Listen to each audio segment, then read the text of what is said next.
Al-Farisi adalah salah satu sahabat Nabi yang berasal dari desa Jayun, kota Isfahan, Persia, atau yang saat ini sebagai wilayah Iran. Dikisahkan bahwa Salman dahulunya adalah seorang beragama Majusi atau penyembah api. Ayahnya selaku kepala suku menugaskan Salman untuk selalu menjaga api agar terus menyala. Suatu hari Salman diperintahkan oleh ayahnya untuk mengurus kebun dan menyelesaikan beberapa tugas.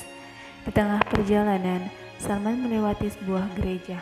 Dia mendengar suara merdu dari dalam gereja tersebut. Dia pun masuk dan menyaksikan apa yang dilakukan oleh kaum Nasrani. Salman takjub dan ingin memeluk agama tersebut. Dia pun tertahan hingga matahari tenggelam.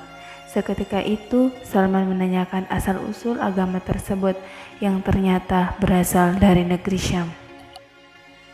Ketika pulang, Salman menceritakan apa yang dialaminya dan termasuk keterkaitannya kepada agama Nasrani.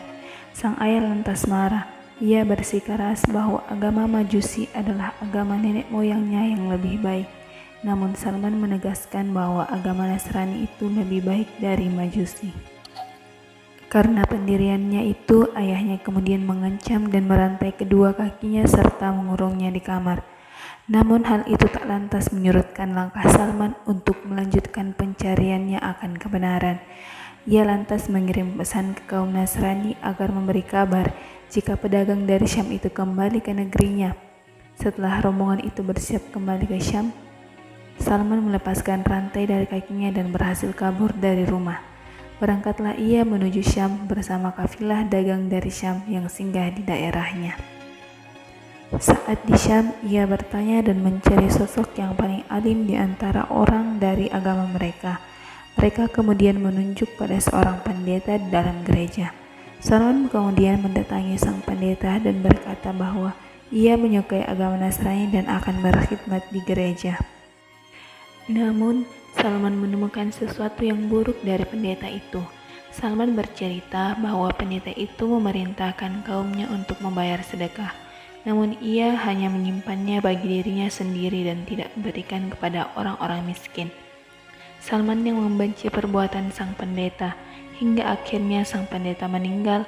Ia membuka keburukannya kepada kaumnya dan menunjukkan harta simpanan berupa 7 guci emas dan perak yang disembunyikan sang pendeta.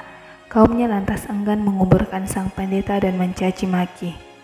Namun sebelum sang pendeta meninggal, Salman bertanya dan meminta wasiat siapa yang akan diikutinya setelah pendeta itu tiada.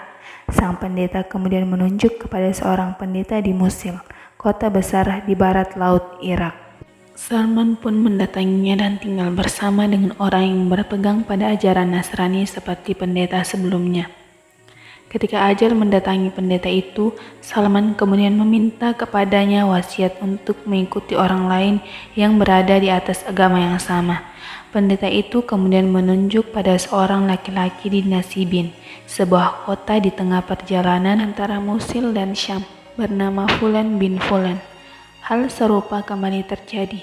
Sosok yang diikuti juga meninggal. Setelah Salman mengikutinya beberapa waktu, wasiat yang sama lantas diminta Salman kepadanya sebelum ajal menghampiri. Pendeta itu mewasiatkan Salman untuk bergabung dengan seorang di Amuriah, sebuah kota yang merupakan bagian dari wilayah timur Kekaisaran Romawi. Setelah mendatangi orang yang dimaksud, Salman kemudian bekerja dan mendapatkan beberapa ekor sapi dan seekor kambing. Ajal mendekati laki-laki Amuriah tersebut. Salman pun mengulang permintaannya, namun kali ini jawabannya berbeda. Laki-laki itu berkata, "Wahai anakku, saya tidak mengenal seorang pun yang berpegang pada perkara agama yang sama dengan kita. Namun seorang nabi akan datang pada masa kehidupanmu, dan nabi itu berada pada agama yang sama dengan agama ibu." Laki-laki itu menggambarkan Nabi Muhammad SAW. Dia akan diutus dengan agama yang sama dengan agama Ibrahim. Dia akan datang di negeri Arab dan akan hijrah ke wilayah antara dua wilayah yang dipenuhi oleh batu-batu hitam. Ada pohon-pohon kurma terbesar di tengah-tengah kedua tanah ini. Dia dapat dikenali dengan tanda-tanda tertentu. Dia akan menerima dan makan dari makanan yang diberikan sebagai hadiah, tetapi tidak akan makan dari sedekah. Tanda kenabian akan berada di antara pundaknya. Jika engkau dapat pindah ke negeri itu, maka lakukanlah. Suatu hari, beberapa pedagang dari Bani Ka'ab melewatinya. Salman lantas meminta mereka untuk membawanya ke negeri Arab, dan sebagai gantinya ia akan memberikan sapi-sapi dan kambing yang dimilikinya. Namun ketika mereka mendekati Wadi Al-Qura, mereka menjualnya sebagai budak kepada seorang Yahudi. Suatu hari, sepupu majikan Salman dari suku Yahudi Bani Quraidah di Madinah datang berkunjung dan membeli Salman. Ia lantas membawa Salman ke Madinah hingga suatu hari Nabi Muhammad hijrah ke Madinah. Saat Salman berada di atas pohon kurma melakukan beberapa pekerjaan untuk majikannya, saudara sepupu majikannya datang dan berdiri di hadapan majikan Salman yang sedang duduk dan berkata, "Celaka Bani Kilah, mereka berkumpul di Kuba di sekitar seorang laki-laki yang datang hari ini dari Mekah mengatakan dirinya sebagai seorang nabi." Salman bergetar hebat ketika mendengarnya, hingga khawatir akan jatuh menimpa majikannya. Salman pun turun dan berkata, "Apa yang engkau katakan? Apa yang engkau katakan?" Majikannya menjadi marah dan memukulnya dengan pukulan yang kuat seraya berkata, "Apa urusanmu mengenai ini? Pergi dan kerjakan pekerjaanmu." Pada malam harinya, Salman pergi menemui Rasulullah ketika berada di Quba. Saat bertemu, Salman memberikan apa yang dia simpan sebagai sedekah. Salman pun menawarkannya kepada Muhammad. Rasulullah berkata kepada para sahabatnya untuk memakannya, namun beliau sendiri tidak memakannya. Saat itulah Salman merasa yakin bahwa Rasulullah adalah sosok Nabi yang dimaksud. Salman kemudian mendatangi Nabi kembali dan membawa hadiah untuknya di Madinah.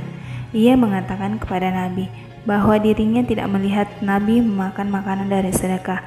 Karena itu, ia meminta Nabi memakan hadiah darinya. Nabi lantas memakannya dan memerintahkan para sahabatnya untuk melakukan. Saat itulah ia melihat ada dua tanda kenabian pada diri Rasulullah.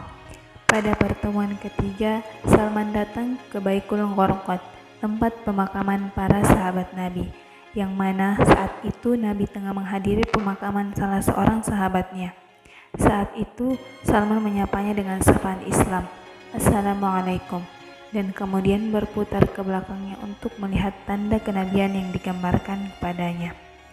Ketika Nabi melihatnya, beliau mengetahui bahwa ia tengah berusaha membuktikan sesuatu yang digambarkan kepadanya. Rasul kemudian melepaskan kain dari punggungnya dan membiarkan ia melihat tanda itu.